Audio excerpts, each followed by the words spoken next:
Oi, tudo bom? Meu nome é Pedro e o nosso trabalho de conclusão do semestre foi construir uma guitarra havaiana. É um instrumento muito atípico, ela também é conhecida como lap steel e é simplesmente uma tábua com cordas e captação de uma guitarra. Nosso lap steel.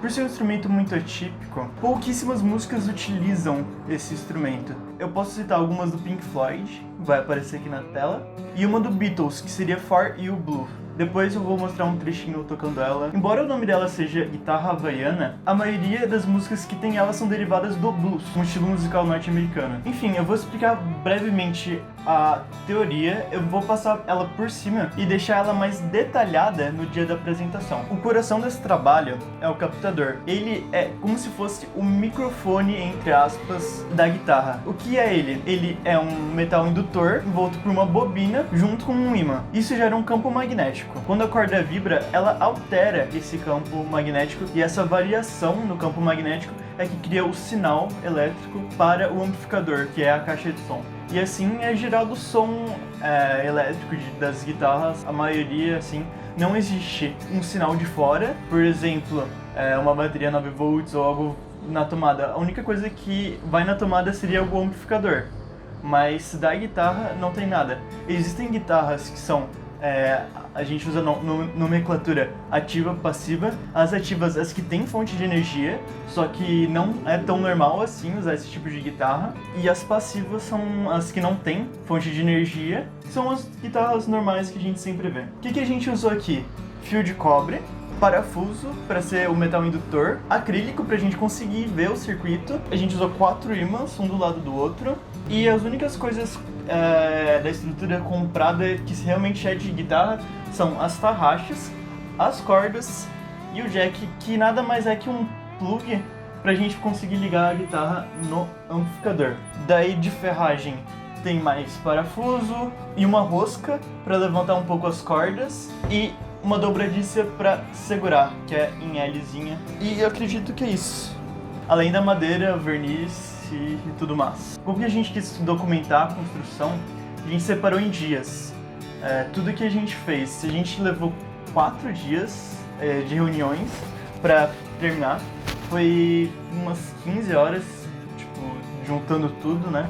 Descontando as reuniões que a gente teve durante a aula, conversando e planejando como que ia ser o projeto para botar a mão na massa. No YouTube a gente não achou muitas coisas didáticas que a gente poderia usar, e esse é um dos motivos da gente estar documentando tudo desde o primeiro dia. Antes do primeiro dia, eu queria testar se esse trabalho seria realmente viável. Então eu fiz um mini captador enrolado com cobre de motorzinho num prego e com o ímã de um captador antigo que eu tenho. O som não ficou dos melhores, não tinha muita estabilidade para deixar perto da corda, mas a gente conseguiu tirar som dele e, tipo, foi na pura cagada. Quando deu certo esse primeiro protótipo, a gente falou, tá, beleza, a gente vai realmente fazer esse trabalho, porque tem chance, a gente tava com medo de a gente fazer, plugar e não tirar som. Então, como o primeiro protótipo de primeira já deu certo, isso foi um incentivo pra gente continuar nesse trabalho. Primeiro teste, pá. Bota na mais grossa. Será que vai ser som mesmo?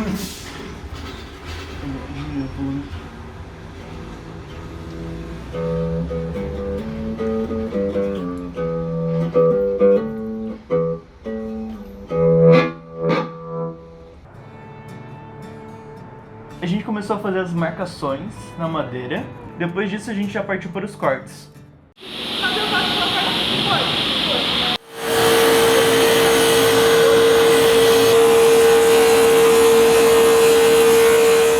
As medidas a gente usou o meu violão, entretanto no dia a gente não tinha ele lá, então a gente usou a guitarra da Bia só pra gente ter uma referência um pouco mais palpável no dia. No primeiro dia a gente também começou a fazer o primeiro protótipo no formato original, de captador de guitarra mesmo, com 6 cordas. A gente usou um fio 42 AWG de cobre, isso é quão fino é.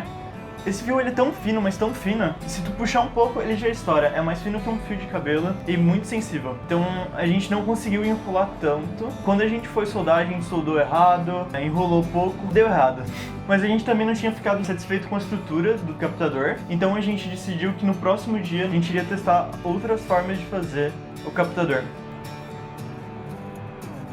Nossa equipe é formada por 4 integrantes, só que nesse dia a gente só conseguiu ir em 2, eu e a Bia.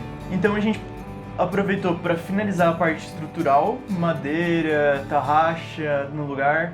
A gente colocou todas as cordas e afinou.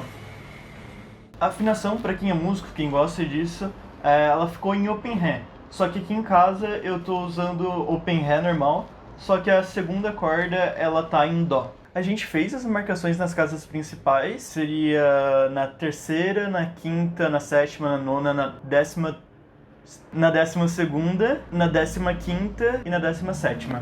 Mas isso a gente fez só com um lápis, só para ter a marcação, para depois a gente finalizar mais bonito, né, entalhado na madeira.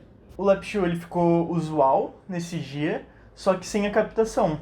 Eu tenho um captador de violão e daí como que a gente tava ansioso para testar, né, como que tava saindo o som, a gente fez uma gambiarra, colocou o captador do violão em cima das cordas, usou a minha pedaleira, uma Zoom G3XN, e a gente conseguiu esse som, que eu captei com a minha câmera, então não é uma qualidade boa, mas dá pra ouvir, e esse foi tipo o nosso primeiro teste com o instrumento em si já montado.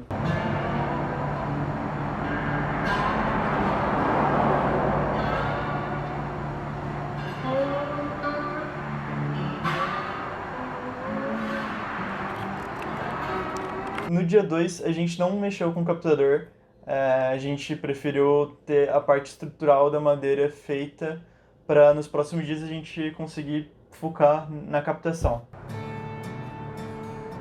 Dia 3, a gente usou a carcaça antiga do captador para tentar enrolar de novo com um fio fino, enquanto outros dois enrolavam um outro captador, um novo, com um cobre mais grosso, que é de motorzinho padrão. Esse foi o nosso segundo protótipo. A gente testou esse captador novo e não deu certo. Ele não saiu o som.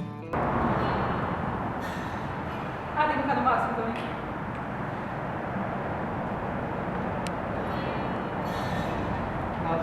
A gente ficou muito triste, só que era pra estar tudo funcionando. Então a gente tava com fé que era na solda. Eu pedi pra gente refazer a solda e raspar dessa vez. Que a gente conseguiu essa dica com o nosso professor Senhorinha. Tamo junto, obrigado. Então depois que a gente raspou a ponta do cobre, ressoldou, colocou tudo no lugar, tem esse take, que foi um dos takes mais satisfatórios de gravar, porque teve muito alívio de beleza, tá sendo som, então vai dar certo. Foi o Jack, no caso. Não, agora vai. Deixa eu colocar no Coloca no máximo.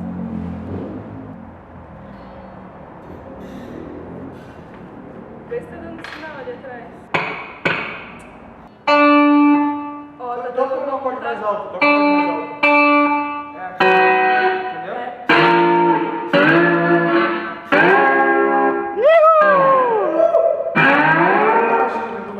Entretanto, na vida não é tudo flores. Quando a gente foi desmontar, a gente sem querer acabou estourando uma das pontas desse cobre e ele foi pra dentro da bobina e a gente não conseguiu tirar, então a gente perdeu esse captador, mas a gente queria usar o cobre mais fino, porque o cobre mais fino ele realmente é usado em captador de guitarra, então era esse o nosso objetivo, conseguir reenrolar e usar o cobre mais fino.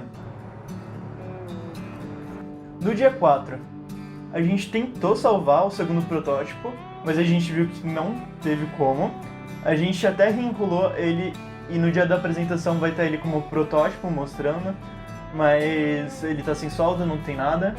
Enquanto isso, a gente tava enrolando o captador final com o cobre mais fino. Normalmente a gente tava usando 2 pessoas pra enrolar, só que ele precisa de tanto cuidado que a gente usou 3 pessoas dessa vez. Uma pra cuidar da parafusadeira, que ia ficar girando, pra facilitar na hora de enrolar. Outra pessoa que ia ficar conduzindo pra não embolar o fio. E outra pessoa ia estar desenrolando do carretel. A gente foi lá, testou e deu muito certo. O som ficou muito melhor do que o com cobre mais grosso.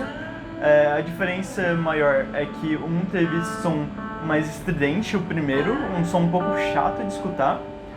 E o segundo, com cobre mais fino, ele teve um som um pouco mais aveludado, um pouco mais blues. Tanto que quando botam um ganho legal, o som arranha. Eu gosto muito desse tipo de timbre. Ficou com um pouco de chiado porque como que tanto o ímã como os parafusos que a gente usou como metal indutor, eles não são apropriados para isso. Por N motivos, o som dele não é tão potente assim. Então quando a gente acaba aumentando o volume, esses chiados vêm mais à tona. Mas nada que atrapalhe na hora de tocar. Quando tava tudo certo, a gente decidiu desmontar tudo, menos o captador, né? Mas a parte estrutural, porque daí a gente ia invernizar, fazer as marcações entalhadas e eis o resultado final. Eu vou passar uns trechos aí e depois vou gravar um pouco brincando com o instrumento, improvisando. É um instrumento chato de tocar, é muito difícil, porque diferente da guitarra ele não tem os trastes, tu tem que tocar com um slide, que é um caninho de metal. Espero que vocês tenham gostado, aproveitado o vídeo, então até!